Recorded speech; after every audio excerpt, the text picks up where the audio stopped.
বিসমিল্লাহির রহমানির রহিম। বিশ্ব আধ্যাত্মিক জ্ঞান সঞ্চার দরবার শরীফের প্রতিষ্ঠাতা আমার মুর্শিদ কেবলা গাউসুল আজম শামীম আলী চিশতির দরবার হইতে আমি কুলসুম চিশতি। আমার মুর্শিদ কেবলা গাউসুল আজম শামীম আলী চিশতির লেখা থেকে কিছু তত্ত্বকথা আলোচনা করিব। আশা করি আপনারা সবাই আমার আলোচনাটি মনোযোগ ও ধৈর্য সহকারে শুরু থেকে শেষ পর্যন্ত সম্পূর্ণ আলোচনাটি শুনবেন। আমি আজকে আপনাদের মাঝে যে আলোচনাটি নিয়ে হাজির হলাম সে আলোচনাটি হলো পীরকে বাবা বলা হয় কেন, তাই নিয়ে কিছু তত্ত্ব আলোচনা করিব। পীরকে বাবা বলা হয় যেই কারণে তাহাই আপনাদের মাঝে তুলে ধরেছি। যেমন আমরা বলে থাকি পিতা অনেকজনকে, যেমন ইব্রাহিম খলিলুল্লাহকে জাতির পিতা বলি, আদি পিতা আদম আলাইহিস সালামকেও বলি, আমার জন্মদাতাকেও আমি পিতা বলে থাকি, যেই পিতা থেকে আমার দেহের জন্ম হয়েছিল। আবার দেখা যায় শ্বশুরকেও আব্বা বা বাবা বলিয়া থাকি, উকিল শ্বশুরকেও আব্বা বা বাবা বলে থাকি।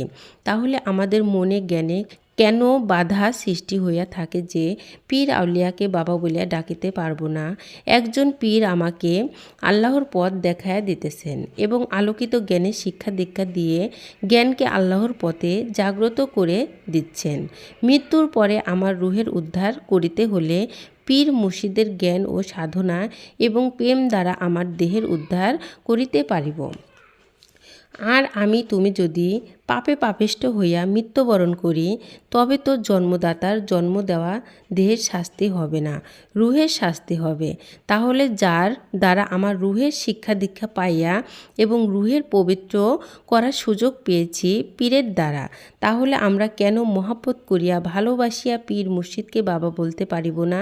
যিনি একজন কামেল পীর মুর্শিদ, তিনিই তো হন আমার রুহের পাপ মুক্ত করার নতুন জন্মদাতা।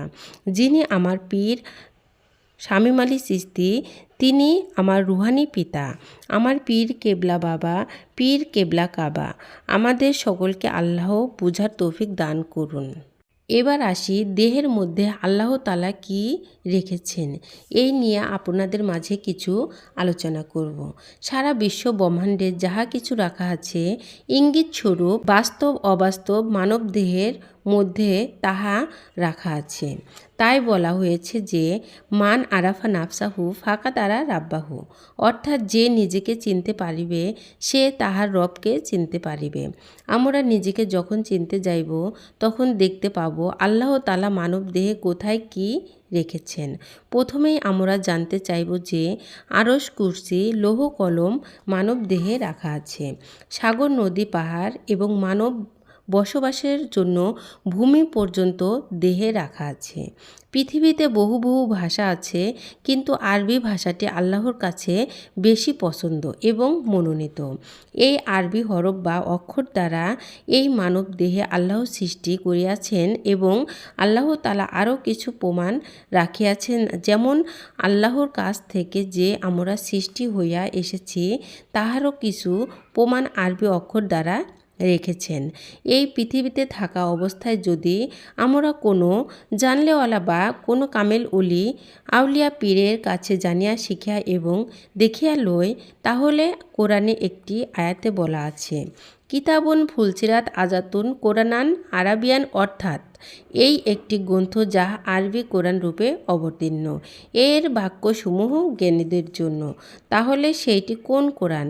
সেইটি বেশি দূরে নয়, আরবি হরফ দ্বারা গঠিত এই দেহ কোরআন, যেই কোরআনটি কেউ কখনো নকল করিতে পারে না।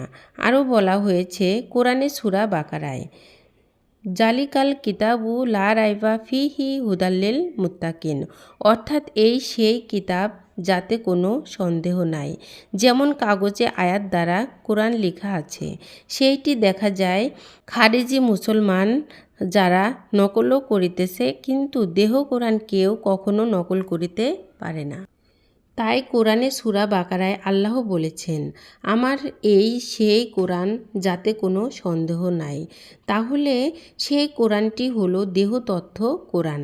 আরও একটি কোরআনের কথা আল্লাহ বলেছেন আমার কোরআনকে আমি লোহে মাহফুজে সংরক্ষণ করে রেখেছি, সেই কোরআনটি কেউ কোনোদিন নকল করিতে পারবে না। সেইটি হলো দেহতত্ত্বের রুহে ইনসানির কোরআন।